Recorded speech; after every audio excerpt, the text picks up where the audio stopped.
The night whispers, shadows dance. We are drawn to stories of haunted houses, places where the veil between our world and the next seems thin. These stories send shivers down our spines. They make us question what lurks in the darkness. Haunted houses are more than just buildings. They are vessels of memory. They hold the echoes of lives lived and lost. Each creaking floorboard or flickering candle flame could be a sign that we are not alone. In Britain, ancient castles and grand manor houses stand silent. They guard their secrets. Within their walls, whispers of tragedy and despair linger. These are the stories that fascinate us. These are the places that beckon us to explore the unknown. Join us, if you dare, as we venture into the heart of haunted Britain. The Tower of London, a name that resonates with power, intrigue, and tragedy. For centuries it has stood as a symbol of the British monarchy, but beneath its imposing facade lies a darker history. The tower has been a silent witness to countless acts of cruelty and despair. It is no wonder that its stones are said to be steeped in restless spirits. Founded by William the Conqueror in the 11th century, the tower has served as a royal palace, a prison, and even a zoo. But it is the site's association with imprisonment, torture, and execution that has cemented its reputation as one of the most haunted places in Britain. Within the tower's walls, kings and queens have been imprisoned. Traitors have been executed. Their spirits are said to roam the tower's grounds, forever bound to the site of their suffering. One of the most famous apparitions said to haunt the tower is Anne Boleyn, the ill-fated second wife of King Henry VIII. Beheaded in 1536 on charges of treason and adultery, Anne's ghost is said to appear each year on the anniversary of her death. Visitors and guards alike have reported seeing a spectral figure dressed in white, gliding through the tower's corridors and gardens. Another tragic figure said to haunt the tower is Lady Jane Grey, Queen for a mere 9 days before being deposed and executed by Mary I. Jane's ghost is said to appear in the Queen's house, where she spent her last days. But perhaps the most chilling tale is that of the princes in the tower. Edward V and his younger brother Richard were confined to the tower by their uncle Richard III and never seen again. Legend has it that their ghosts, dressed in white nightgowns, can be seen clutching each other in terror as they wander the tower's ramparts. The Tower of London may be Britain's most iconic haunted location, but it is far from the only one. Across the country, from grand castles to humble cottages, tales of restless spirits and unexplained phenomena abound. In the north of England, the ruins of Bolton Castle stand as a testament to a turbulent past. This 14th century fortress was once home to Mary, Queen of Scots, during her imprisonment by Elizabeth I. Mary's presence is still felt within the castle walls, with visitors reporting cold spots, disembodied voices, and even sightings of a spectral queen. Further south, in the rolling hills of Shropshire, lies Stokesay Castle, a beautifully preserved medieval manor house. Said to be haunted by the ghost of a young woman who fell to her death from one of the tower windows, Stokesay Castle is a popular destination for ghost hunters. Strange lights, unexplained noises, and a feeling of unease have all been reported within the castle walls. Section 5. Ancient castles, restless spirits, exploring haunted castles. Castles with their long histories and imposing architecture seem particularly susceptible to hauntings. Perhaps it is the weight of the events they have witnessed or the secrets hidden within their ancient stones. Whatever the reason, castles across the UK are at the heart of countless ghost stories. In Northumberland, Chillingham Castle has a fearsome reputation as one of the most haunted castles in Britain. With a history dating back to the 12th century, Chillingham has seen its fair share of violence and tragedy. From the ghost of Lady Mary Berkeley, who wanders the castle searching for her unfaithful husband, to the chilling legend of the Radiant Boy, whose apparition is said to appear as a blue flash of light, Chillingham is not for the faint of heart. Further south, in the heart of England, stands Warwick Castle, a magnificent medieval fortress that has witnessed over 1100 years of history. Warwick is said to be haunted by the ghost of Sir Fulk Greville, a 16th century courtier who was murdered by his own servant. Greville's ghost is said to haunt the castle's Watergate Tower, where his bloodied apparition has been seen by terrified witnesses. Section 6. Echoes of the past, legends and folklore in haunted houses.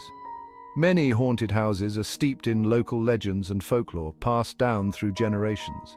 These stories often blur the lines between fact and fiction, adding to the mystery and intrigue surrounding these places. Take, for instance, Berry Pomeroy Castle in Devon, a ruined 16th century mansion said to be haunted by the White Lady and the Blue Lady. Legend has it that the White Lady is the spirit of Margaret Pomeroy, who was imprisoned in the castle dungeons by her jealous sister and left to starve to death. The Blue Lady, on the other hand, is said to be the ghost of a heartbroken mother searching for her lost child. Then there's Glamis Castle in Scotland, the childhood home of the Queen Mother. Glamis is associated with a number of chilling legends, including the story of the Monster of Glamis, a deformed child said to have been kept hidden within the castle walls. Another legend tells of Earl Beardy, a 15th century gambler who lost his soul to the devil within the castle and is said to still haunt its halls. These legends, passed down through generations, serve as cautionary tales and reminders of the darkness that can lie hidden beneath the surface.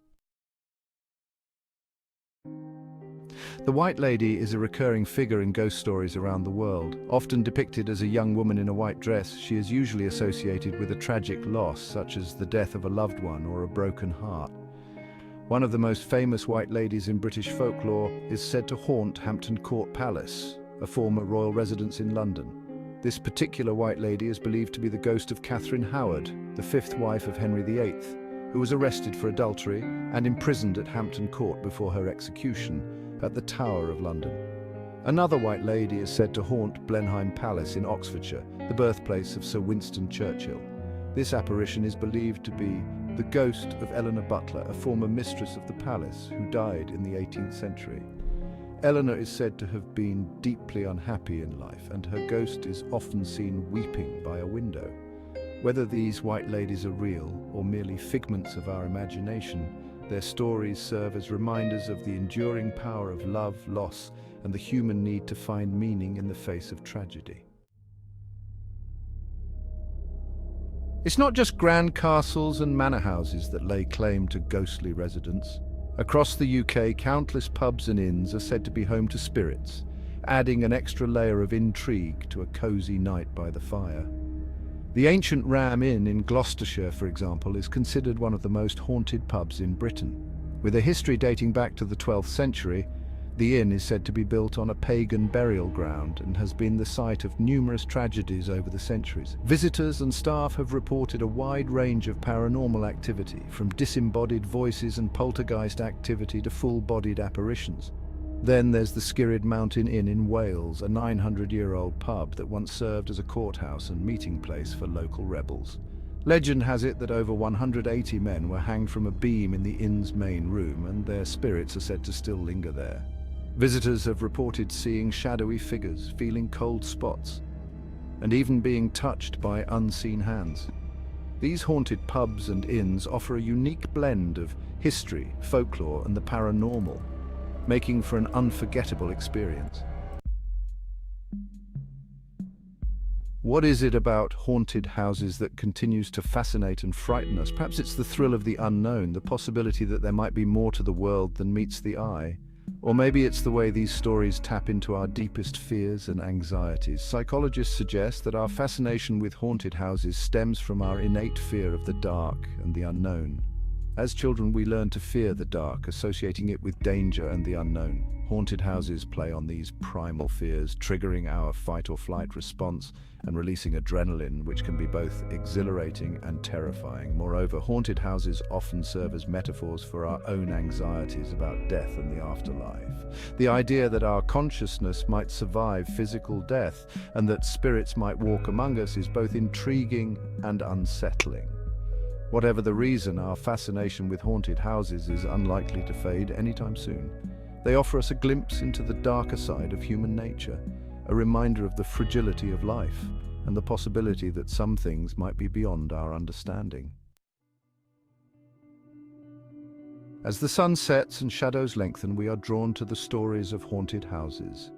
They remind us that some mysteries may never be solved, and some doors are best left unopened. The Tower of London, with its bloody history and restless spirits, stands as a chilling reminder of this truth. Whether you believe in ghosts or simply enjoy a good scare, there's no denying the power of these stories to capture our imaginations.